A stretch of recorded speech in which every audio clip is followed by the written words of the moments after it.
Hey, agarren sus Biblias, vamos a Romanos capítulo 1, por supuesto, Romanos capítulo 1. Y quiero hablar un poco hoy acerca de las motivaciones. Cada uno de nosotros, cuando se trata de cosas que queremos lograr, estamos motivados en todo tipo de formas diferentes. ¿No es así? Algunos de ustedes están en la escuela secundaria y quieren ir a tal vez una universidad o una determinada universidad. ¿Cuál es la razón? ¿Qué hay debajo? ¿Qué os motiva en esa decisión? Estás en la universidad y piensas, quiero casarme o tener esta determinada carrera. ¿Cuál es la motivación? ¿Qué hay debajo de eso? Estás casado y quieres tener hijos. ¿Por qué? ¿Qué motiva ese deseo? Por cierto, todas estas son cosas buenas. No estoy criticando ninguno de esos deseos que puedas tener. O tienes hijos, como yo quiero que mis hijos tengan éxito. Quiero que salgan y hagan algo con sus vidas. Y quiero que vayan a esta cierta universidad y quiero que obtengan este cierto grado o lo que sea. ¿Por qué? ¿Qué es lo que te motiva? Si pensamos en ello, hay una mezcla de todo tipo de cosas que pueden entrar en cualquiera de esas cosas. Puede que lo hagamos por miedo. Podemos hacerlo por la fama y el poder y el dinero y el éxito y las relaciones. Y hay todas estas cosas que entran. Acabamos de orar hace unos momentos. Dijimos, hey, vamos a parar aquí y vamos a orar por nuestro. Estas personas estaban diciendo, queremos que una persona más venga a la fe. Y así alguien apareció en tu mente. Piensas, quiero que esta persona, este familiar, este amigo, venga a la fe salvadora en Jesucristo. ¿Por qué? ¿Por qué? De nuevo, no estoy diciendo por qué, como si eso fuera algo crítico. Estoy diciendo, ¿qué es lo que esperas lograr? ¿Qué esperas ver si esa persona viene a la fe salvadora? Las motivaciones son realmente importantes. Son realmente importantes para Dios. De hecho, no es solo lo que hacemos, sino porque hacemos lo que hacemos que Dios mira. De hecho, si tuviera tiempo, los llevaría al capítulo 1 de Isaías, donde hay un momento en Isaías 1, donde esencialmente le dice al pueblo de Israel, voy a parafrasear aquí, ¿por qué vas a la iglesia? ¿Crees que estoy emocionado por el hecho de que vas a la iglesia? Y lo llama el pisoteo de mis atrios, porque vas allí, donde tu motivo no tiene nada que ver con la adoración y la exaltación de mi nombre. Tiene mucho que ver contigo. ¿Por qué? ¿Por qué? Vamos a Santiago capítulo 4 y él dice, no tienes porque no pides. Y cuando lo haces, pides con motivos egoístas. No es simplemente que pides, sino por qué pides lo que pides. ¿Entiendes lo que quiero decir? Los motivos son muy, muy importantes. Ahora, hoy, vamos a llegar al motivo de Pablo. Vamos a ver qué motiva a Pablo, qué le impulsa a hacer lo que hace. Espero que a muchos de ustedes les resulte familiar. ¿Por qué Pablo hace lo que hace? Bueno, las últimas 2 semanas hemos visto el versículo 4, donde Pablo dice que fue llamado a la gracia y al apostolado, o que fue llamado a través del Espíritu de Santidad por su resurrección de entre los muertos. Así que nos tomamos un tiempo para mirar la resurrección de entre los muertos, porque este es el fundamento de todo para Pablo. Si Jesucristo no resucita, Pablo va a decir, nuestra fe es en vano, creemos en un castillo de naipes. Y todo esto es una tontería, ¿verdad? Esto es una tontería. Lo que estamos haciendo, deberíamos irnos todos a casa. Hemos hablado de eso desde hace un par de semanas. Bueno, ese es el fundamento de todo. Lleva a Pablo a decir, porque resucitó de entre los muertos y Pablo lo cree de todo corazón, lo llama Jesucristo nuestro Señor. ¿Verdad? Así que ahora Pablo dice, esto es lo que Él es para mí. Entonces, ¿qué significa este Señor Mesías resucitado para Pablo? ¿Cómo impacta eso en su vida? Y eso es lo que vamos a ver hoy. Así que veámoslo de nuevo y haremos esto una vez más la próxima semana. Pero quiero mostrarles los versículos del 1 al 7, para que si son nuevos hoy, solo escuchen el contexto de lo que Pablo está hablando aquí, ¿verdad? Así que tomemos nuestras Biblias. Espero que tengan su Biblia. Espero que nos sigan porque vamos a mirar casi cada palabra de los versículos 5 y 6 hoy, pero oigámoslo en contexto. Así que Pablo dice, Pablo, siervo de Cristo Jesús, llamado a ser apóstol apartado para el Evangelio de Dios, el cual prometió de antemano por medio de sus profetas en las sagradas escrituras acerca de su Hijo, el cual es ascendido de David. Según la carne fue declarado Hijo de Dios y poder. Según el Espíritu de Santidad por su resurrección de entre los muertos, Jesucristo nuestro Señor, por quien hemos recibido la gracia y el apostolado para llevar a cabo la obediencia de la fe por causa de su nombre entre todas las naciones, incluidos vosotros que estáis llamados a pertenecer a Jesucristo, a todos los que en Roma son amados por Dios y llamados a ser santos, gracia a vosotros y paz de parte de Dios, nuestro Padre y el Señor Jesucristo. Así que vamos a ver 4 cosas esta mañana. Vamos a ver el ministerio de Pablo, su misión, la medida de esa misión y finalmente veremos su motivo. Y quiero que vean estas 4 cosas en los versículos 5 y 6 de esta mañana. Bien, comencemos. con el ministerio de Pablo. Pablo dice que este Señor resucitado, Jesucristo nuestro Señor, es a través de Él que hemos recibido la gracia y el apostolado. Ahora vamos a diseccionar esto un poco. Él dice, hemos recibido el apostolado. Todos sabemos que eso se llama verbo pasivo, ¿verdad? Eso es que Pablo no fue el activo en hacer eso. Esto fue hecho a Él. Jesucristo aparece y Pablo recibe algo de Él. Él va a hablar de eso en un momento. Esto es una interrupción en la vida de Pablo. Pablo no lo pidió. Pablo no lo quería. Podríamos decir que Pablo no se lo ganó, pero aquí viene Jesús y destroza la vida de Pablo, si se quiere, y lo pone en una trayectoria completamente nueva. Pablo, vas a hacer lo que te digo ahora que hagas. Recuerda que es Jesucristo, el Señor para Pablo. Y entonces él dice, esto es lo que vas a hacer. Ahora estás recibiendo algo de mí. ¿Qué es lo que recibe? Pablo dice, recibimos gracia. ¿Qué es la gracia? Son muy interesantes para usted en este momento. No vamos a tomar tiempo para hacer esto, para que usted escriba esto muy brevemente. Un sinónimo de la palabra gracia. ¿Cuál crees que es ese sinónimo? ¿Verdad? ¿Qué te viene a la mente cuando piensas en la palabra gracia? Para algunos de ustedes es aplomo, ¿verdad? Es alguien que tiene mucha gracia. Bueno, la Biblia nunca la usa de esa manera. Para algunos de ustedes es perdón. Eso es que gracia significa que Dios perdona a la gente de sus pecados. Bien, eso es bueno. Para algunos de ustedes significa permiso. Mis padres fueron misericordiosos y no me disciplinaron por eso. Diríamos que eso es permiso. Bueno, la Biblia, esos dos últimos, perdón, permiso, ciertamente están ahí, pero esa no es la forma primaria de Pablo de usarla. Cuando Pablo usa la palabra gracia, casi siempre se refiere al poder de Dios. Es poder. Es que Dios, esta es otra manera de hablar de la capacitación divina.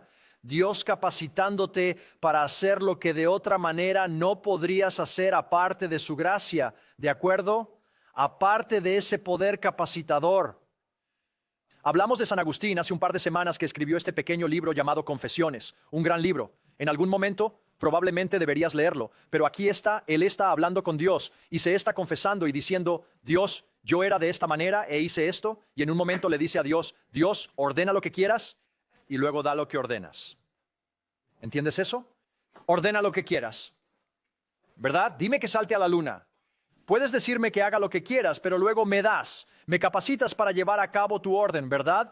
Este es Jesús cuando está con los discípulos y la alimentación de los 5,000. Muchos de ustedes conocen la historia de esto. Y ellos se dan cuenta que estas personas están súper hambrientas. Y Dios mío, mejor los despedimos para que puedan ir a cenar. Y vienen a Jesús y le dicen, hey, esto es lo que tiene que pasar. Y Jesús les dice, denles algo de comer. Y ellos dicen, ¿de qué estás hablando? Esto es un ejército de gente. ¿Cómo se supone que vamos a alimentar a 5,000 personas? Y Jesús dice, ¿qué tienes? 5 penes, 2 peces, vale, cógelos. Los agarra, los toma, los parte. Conoces la historia, ¿verdad? Luego sale y ellos alimentan a 5,000 personas y regresan con 12 canastas llenas. ¿Sabes? Una de las lecciones de eso es que Dios te pedirá que hagas lo que no puedes hacer con recursos que no tienes, aparte de su gracia. Esa es la idea. Que Dios en su gracia nos capacita a ti y a mí, y el Pablo está diciendo, Dios me dio esta capacitación divina. Él viene y me capacita para hacer lo que me ha llamado a hacer. Entonces, ¿qué dice? Recibí la gracia. ¿Y a qué condujo esa gracia? Me llevó al apostolado. Este fue el regalo de Dios para mí. Lo que Dios hizo por mí cuando derramó su gracia sobre mí es que no solo me salvó, dice Pablo, lo cual es cierto, sino que ahora Dios me llamó a hacer algo por él, y eso es ser apóstol. Así que podríamos decir que cuando Pablo recibió la gracia de Dios, ahora no estamos hablando de la gracia de salvación, ¿cierto? Pero cuando Pablo recibió su gracia, resultó en el apostolado. Cuando la gracia y el poder de Dios invadieron la vida de Pablo, estalló en apostolado. ¿Entiendes, cristiano? Que cuando la gracia de Dios irrumpe en tu corazón en la vida, es el poder de Dios para ti. Y esto es verdad. Cada persona aquí que diría, estoy en Cristo, has recibido gracia, la clase de gracia de la que Pablo está hablando. Permítanme mostrarles esto en la vida de Pablo muy rápido. Solo marquen en sus Biblias, Hechos capítulo 9, cuando Jesucristo viene e invade la vida de Pablo, ¿verdad? Él viene y dice, lo derriba de su caballo, lo ciega, lo manda a seguir su camino. ¿Sabes por qué me persigues, Pablo? ¿Y quién eres tú? Soy Jesucristo. Y es esta increíble historia en Hechos capítulo 9 que puedes ir a leer. Lo despide. Va a la casa de este hombre, Simón el curtidor. El curtidor es, tú sabes, ellos raspan pieles de animales, sucio, desagradable lugar. En algún lugar un judío no habría querido ir, pero él va allí. Dios al mismo tiempo envía una visión a un hombre llamado Ananías. Y le dice, Ananías, este hombre, Pablo, que ha estado persiguiendo a la iglesia, voy a enviarte a él. Y porque tengo una misión para que él la lleve a cabo. Y leemos acerca de esto en Hechos capítulo 9, versículo 15. El Señor le dice a Ananías, le dice, ve porque él es un instrumento escogido mío para llevar mi nombre ante los gentiles y reyes y los hijos de Israel. Eso es un apóstol.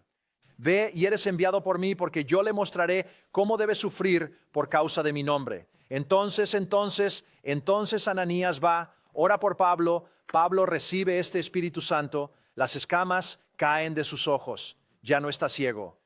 Y luego Lucas hace un punto. Ahora tiene el poder del Espíritu Santo y Lucas hace un punto en los versículos siguientes para hablar de cómo Pablo fue fortalecido. Fue fortalecido para la tarea a la que Dios lo había llamado. Cristiano, de nuevo, cuando el Espíritu de Dios, cuando la gracia de Dios vino a la vida de Pablo, produjo el apostolado. Cuando la gracia de Dios viene a nuestra vida, hace lo mismo. Pablo va a decir en Efesios capítulo 4 que la gracia fue dada a cada uno de nosotros de acuerdo a la medida del don de Cristo. La gracia fue dada a cada uno. Pablo está hablando a los cristianos ahora. Todos son recibidos. De hecho, mira esto. Regresa a Romanos capítulo 12. Romanos capítulo 12. Llegaremos allí en unos 6 años, pero Romanos capítulo 12. Versículo 3, Pablo dice, alguien en realidad dijo, le pedí al ChatGPT esta mañana que me dijera, ¿cuánto tiempo nos va a tomar para llegar, dado el ritmo actual que estamos pasando? Y dijeron que 5 años y 7 meses. No va a tomar que mucho tiempo en cualquier caso, ¿ok? Así que mira Romanos 12, versículo 3, porque por la gracia que me ha sido dada. Bien, así que Pablo dice, recibí este poder, digo a cada uno de vosotros que no tenga más alto concepto de sí que el que debe tener, sino que piense con juicio sobrio, cada uno conforme a la medida de fe que Dios le ha asignado, porque como en un cuerpo tenemos muchos miembros y los miembros no tienen la misma función. Así nosotros, aunque muchos, somos un solo cuerpo en Cristo e individualmente miembros los unos de los otros. Ahora miren esto, teniendo dones que difieren de acuerdo a la gracia que se nos ha dado. Bien. Pablo va a decir en Efesios que Jesús vino y reparte dones a los que lo conocen. Él da esos en proporción a nuestra fe, teniendo estos diferentes dones. Él dice, si profecía en proporción a nuestra fe, si servicio en nuestro servir, el que enseña en su enseñanza, el que exhorta en su exhortación, el que contribuye en generosidad, el que dirige con celo, el que hace actos de misericordia con alegría. Y no creo que esta sea una lista exhaustiva, creo que ese es el punto de Pablo al decir esto, y el punto de, vamos a Efesios y decimos, mira, esto es lo que pasa. Te conviertes en cristiano y Dios invade tu vida, por así decirlo, y te llama a algo. No todos son llamados a ser misioneros, no todos son llamados a pararse en un escenario y predicar a otras personas, pero a cada persona Dios le ha dado un don para la edificación del cuerpo de Cristo. Pablo va a decir en Efesios 4, hasta que todos lleguemos a la medida de la estatura de la plenitud de Cristo. Ese es un gran trabajo, ese es un trabajo imposible aparte de la gracia de Dios. ¿Me siguen?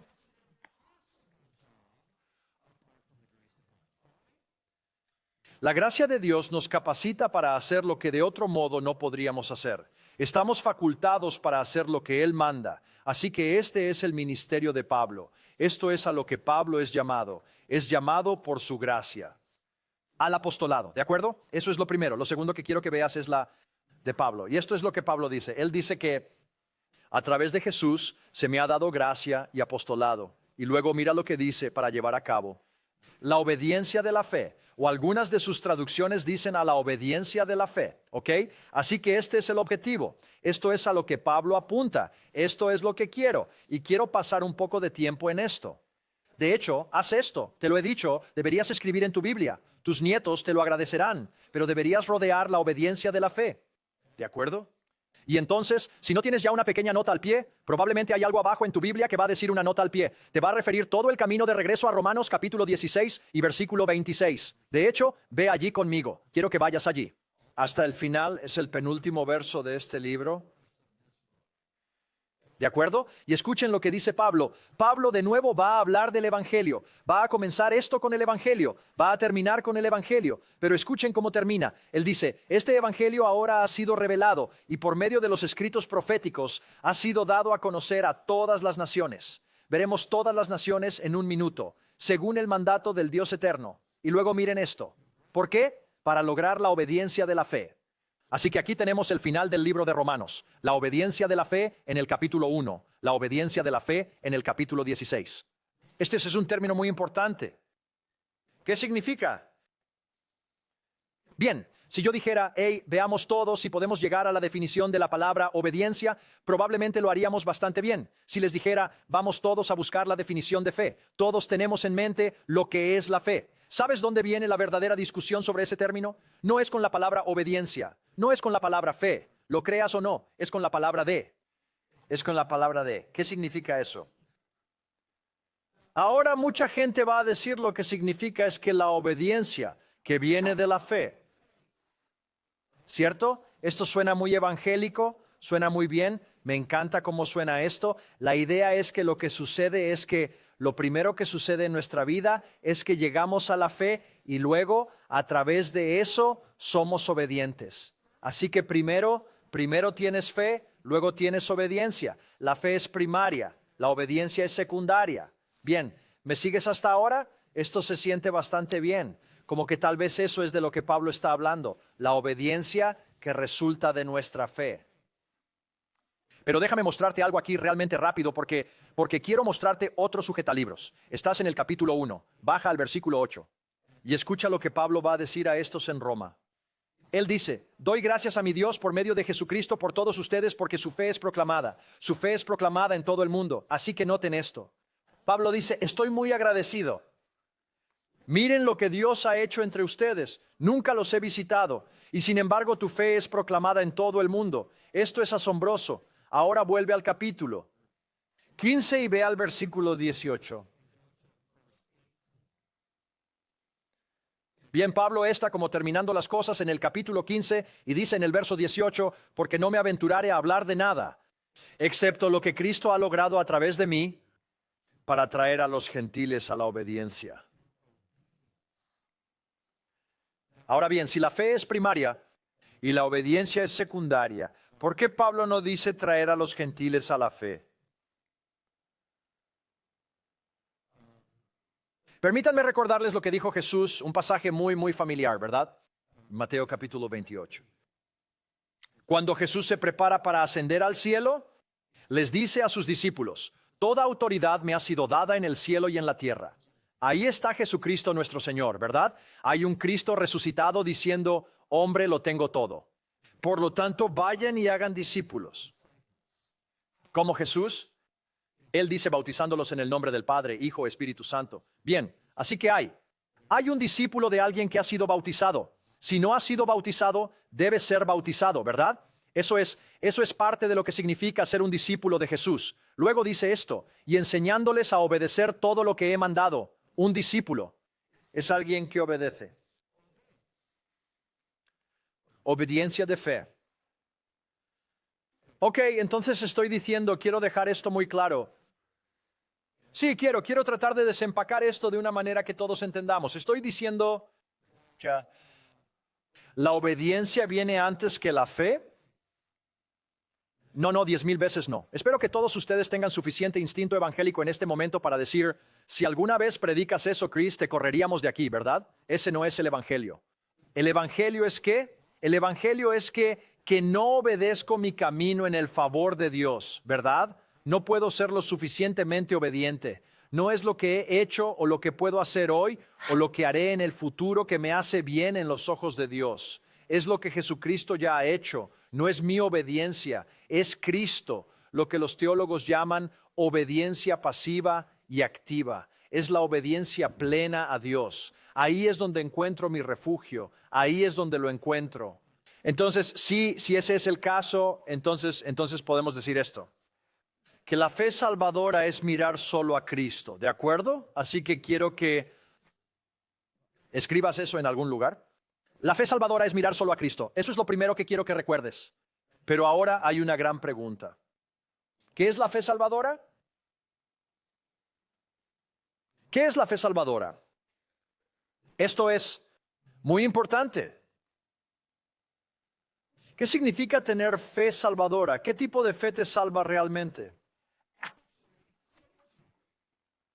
Eso es muy importante. Que tenemos que saber algo acerca de lo que ya sabes, algunos de ustedes tal vez son, conocerse a sí mismos. Yo no soy un creyente en Jesús, vine aquí a petición de un amigo o lo que sea y me encuentro y me pregunto, ¿cómo alguien se convierte en cristiano?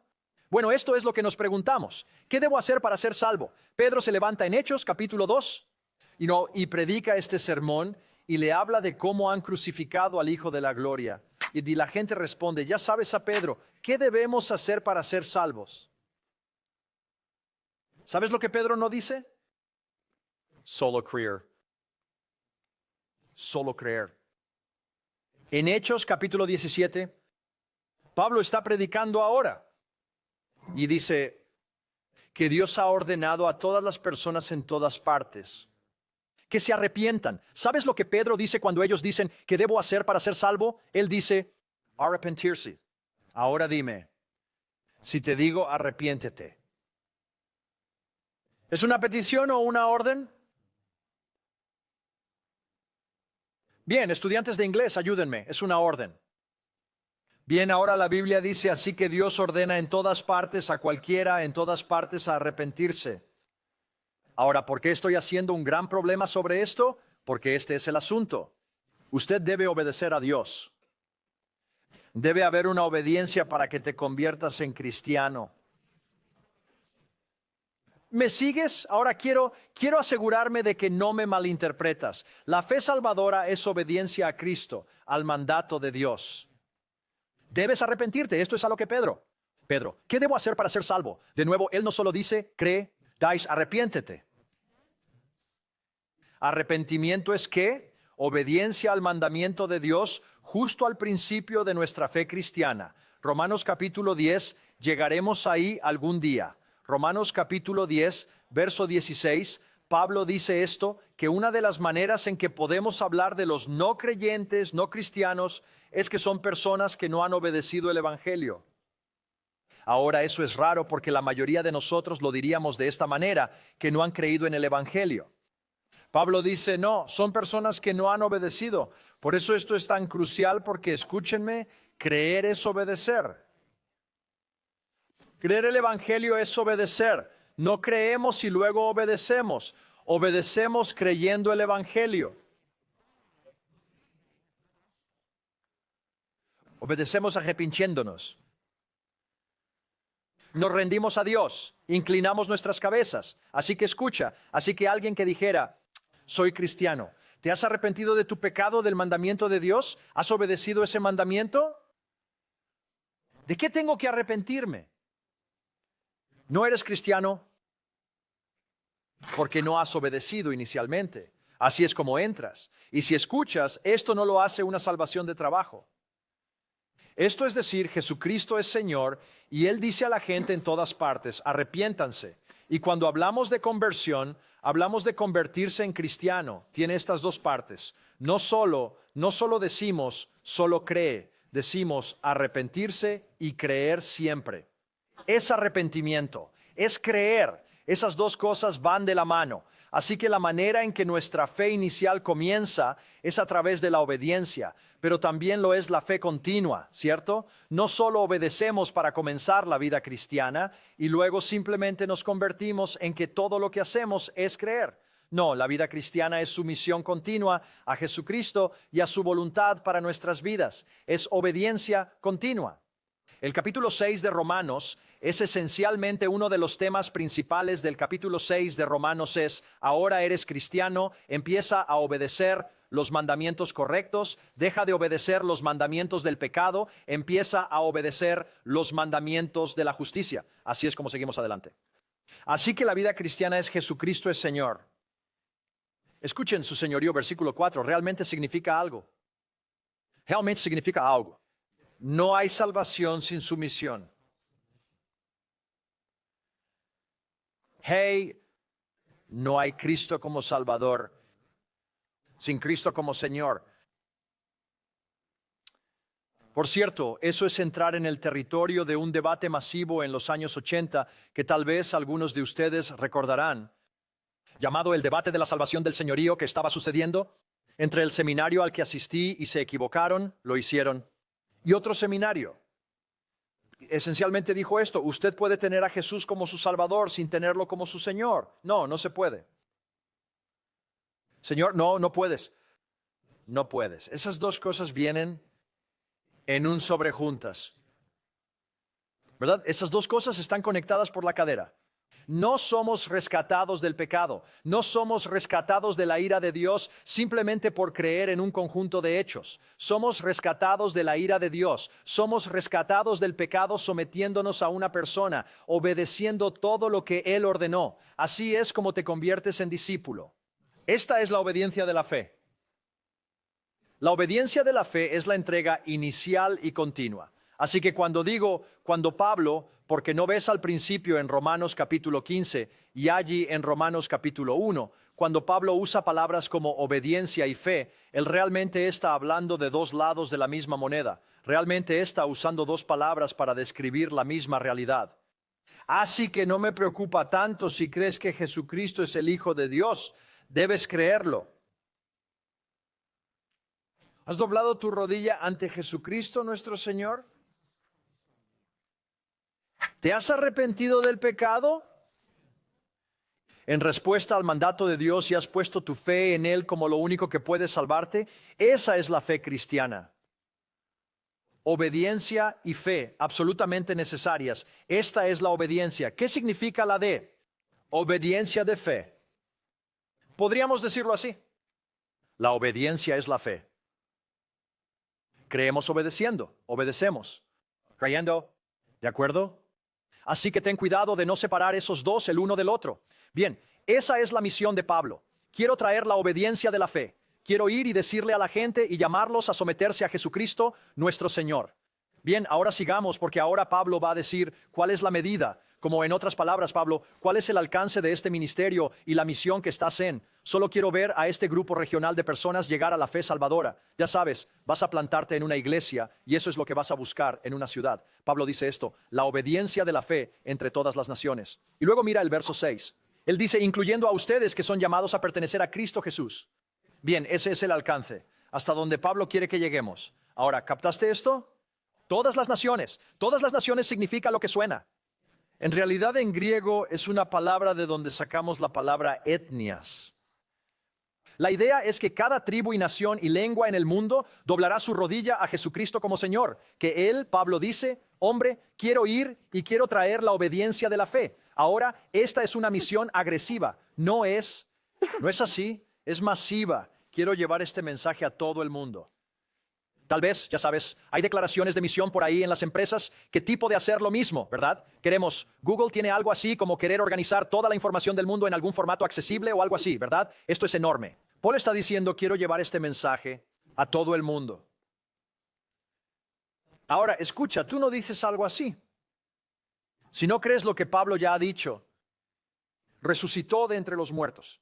Él es Jesucristo nuestro Señor. Quiero que veas cómo todo esto encaja. Pablo nunca diría eso si no lo creyera, pero Pablo cree esto hasta la médula de sus huesos. Quiero decir, esto es profundo en Pablo. Él es el Señor, Él es el Rey del universo, y así voy a salir como su emisario, como su apóstol, y convocar a todas las personas en todas partes a arrepentirse y doblar la rodilla en confiada sumisión a este que es el Señor. Porque esa es la trayectoria hacia donde se dirige toda la historia de la humanidad. Así que mira, esta es la razón por la que plantamos iglesias. Por eso enviamos misioneros. Esta es la razón por la que oramos por uno más. Esta es la razón por la que debemos ir a nuestro lugar de trabajo. Es por esto que miramos a nuestros vecinos de manera diferente. Es por esto que vamos y apoyamos misiones y causas misioneras, ¿verdad? ¿Por qué? Porque este es un evangelio para cada persona. Porque Jesucristo es Señor de todas las cosas. No hay un centímetro cuadrado sobre el cual Jesús no haya reclamado el mío. Y por eso salimos como sus emisarios, creyendo como Pablo, queremos ver a las naciones entrar en obediencia. Hombre, este es un llamado a las naciones, pero también es un llamado a ti. ¿Verdad? A ti, incluyendo a ti que perteneces a Cristo Jesús. Eso es cualquiera que está en Cristo. Eso es evangelismo. Eso es predicar los domingos. Eso es un llamado a cristianos y no cristianos a la obediencia de la fe. A eso me refiero. Es la fe inicial, es la fe continua. Así es. Voy a llamar a las naciones esto que aún no conocen a Jesús. Voy a llamar incluyéndote a ti. ¿De acuerdo? Pablo está hablando a los cristianos, escribiéndoles y diciendo, quiero llamaros a la obediencia de la fe. Obediencia, compromiso total y sin reservas con Cristo, para verlo como Salvador y Señor y decir, está bien. Alinearé mi vida bajo Él en su misión, confiaré.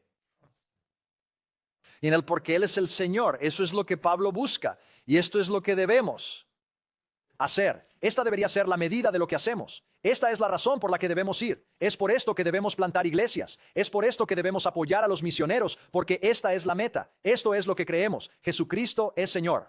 Quiero que todos sepan eso. Ok, pero lo último, noten esto. El motivo de Pablo. Me lo salté, pero la razón es que en realidad termina el versículo 5 en el griego para decir, este es el clímax. ¿Qué dice Pablo? Su motivo, todo lo que está impulsando para es una frase muy familiar. Espero que por aquí, por ahora, por el bien de su nombre. ¿Verdad? Por el bien de su nombre. Esta es su motivación principal, hombre. Todo lo que estoy haciendo es conducir hacia esto. Quiero ver su nombre glorificado. ¿Por qué Pablo quería llevar a cabo la obediencia de la fe? Nunca lo olvidaré. Estaba en el seminario y una de las primeras clases que tomé fue una clase sobre misiones. Y tuvimos que comprar un libro de John Piper llamado Alegren a las Naciones. Y fue uno de esos que abrí y empecé a leer y me quedé estupefacto por las dos primeras frases. Como una de esas, ya sabes. Llámame Ismael. Es una de esas que nunca olvidas, ya sabes. Llámame Ismael, Moby Dick. Fue el mejor de los tiempos, el peor de los tiempos. Esos clásicos abridores, ya sabes, como Historia de dos ciudades. John Piper abre su libro diciendo esto. Misiones no es el objetivo final de la iglesia. La adoración. Las misiones existen porque la adoración no existe. Ahora detente ahí. Solo mira eso, piensa en esto. ¿Por qué estamos aquí? ¿Por qué existe la iglesia? ¿Qué es lo que motiva todo? No se trata solo de evangelizar. No es simplemente enviar misioneros y plantar iglesias. Las misiones existen porque no existe la adoración. ¿Adoración a quién? Adoración a Jesús.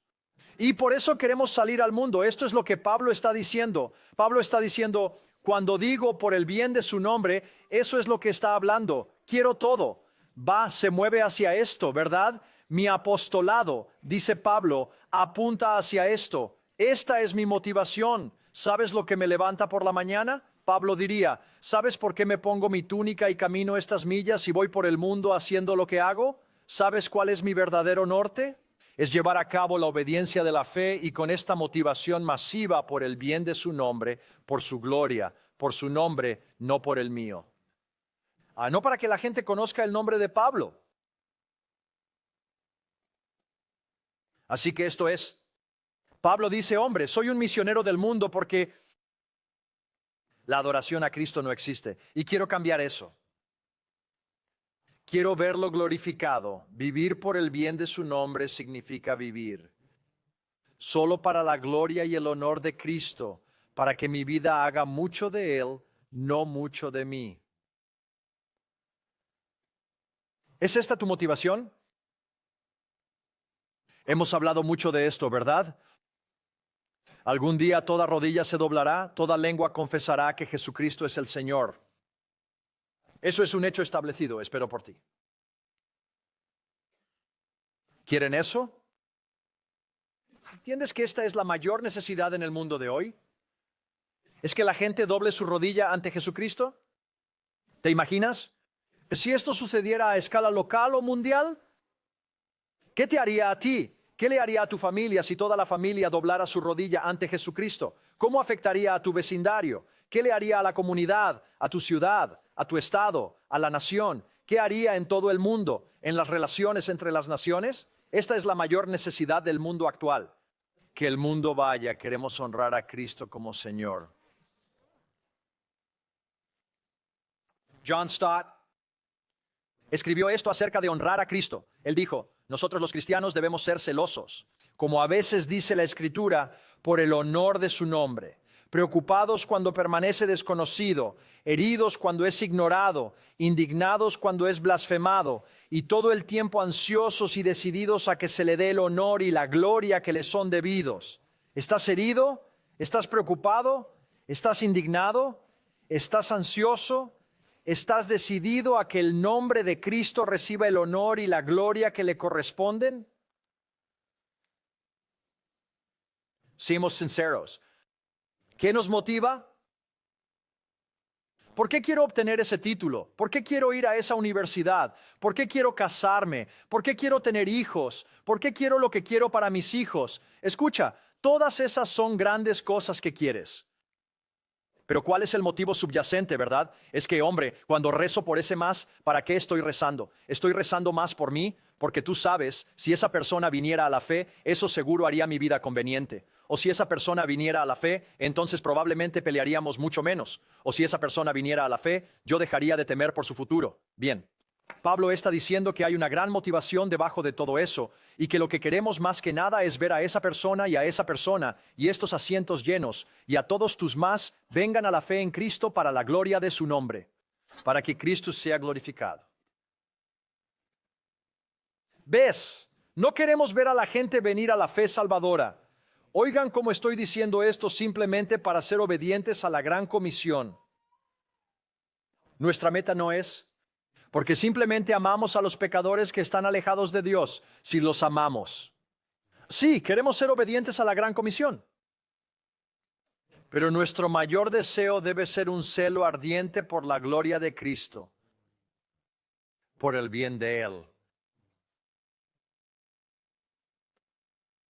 Tal vez recuerden cuando repasamos esta serie hace unos meses. Dije, ¿ven lo que quiero decir? Como ese tipo de pregunta. Lo que sería para mí vivir toda mi vida en obediencia a Cristo por el bien de su nombre es tan amplio. Filtrará cosas como títulos y universidades y cónyuges. Y carreras y tu éxito y tu dinero y todo. Pablo dice, aquí está mi motivación. Quiero hacer todo lo que hago por el bien de su nombre. Juan va a hacer eco de esto. En 3 Juan 7, es un pequeño libro. En la parte de atrás de tu Biblia, solo unos pocos versos. Y Juan dice acerca de los primeros cristianos que salieron por causa del nombre. ¿Cuál es el nombre? Lo sabemos. Es Jesús. Mira, escucha, te lo estoy diciendo. Cuando ese sea el clamor de nuestro corazón, los misioneros irán, se plantarán iglesias, la gente se salvará, más gente vendrá al reino, no simplemente porque estamos siendo obedientes a la gran comisión, no simplemente porque amamos a las personas que están perdidas y lo hacemos. Todas esas cosas son ciertas. Pero lo que queremos hacer es salir por el bien de su nombre. Eso es lo que nos envía, eso es lo que nos sostiene. Eso es lo que nos mantiene en marcha, en medio de nuestro trabajo, porque algún día toda rodilla se doblará y Jesucristo, el nombre sobre todos los nombres, será glorificado. Cualquier otro motivo, pueden ser buenos, solo son segundos. Oremos, Padre, gracias. Gracias por tu palabra. Ahora rezo para que selles nuestros corazones, Dios. Rezo para que seamos honestos, Señor. Te damos las gracias, el arrepentimiento no es algo malo de lo que hablar, Dios. ¿Cuántos de nosotros, yo incluido, necesitamos estar aquí y arrepentirnos ante tu pueblo de que tan a menudo? Mis motivos no son por el bien del nombre de Cristo, sino por el mío propio. Mis motivos están mezclados con Todas estas otras cosas diferentes, pero Dios, te ruego, Dios, eleva el nombre de Cristo en nuestras mentes. Danos un celo ardiente para que el nombre de Cristo sea glorificado en nuestro trabajo. Ayúdanos a indignarnos cuando no sea así. Ayúdanos a indignarnos cuando sea una blasfemia. O en todas las pequeñas maneras, Dios, que derriban y comienzan a raspar la gloria y la majestad del nombre de Cristo. Dios, te pido que nos ayudes, que seamos personas que como Pablo viven cada esfera de nuestra vida por el bien de Jesús. Padre, te ruego que si hay personas aquí esta mañana que o tal vez vinieron con la idea de que simplemente creo que Jesucristo es el Hijo de Dios, simplemente ser capaz de responder a las preguntas correctas es lo que los hace cristianos. O lo que entenderían es que la forma en que la Biblia va a hablar de ello es que obedecemos un mandato de arrepentirnos. Hoy podría ser un día en que se den cuenta de que han estado tratando de salvarse a sí mismos. Nunca se han arrepentido de su pecado. Hoy obedecerían ese mandato de arrepentirse y creer en el Evangelio. Señor, te amamos, te damos gracias y te lo pedimos en el nombre de Jesús.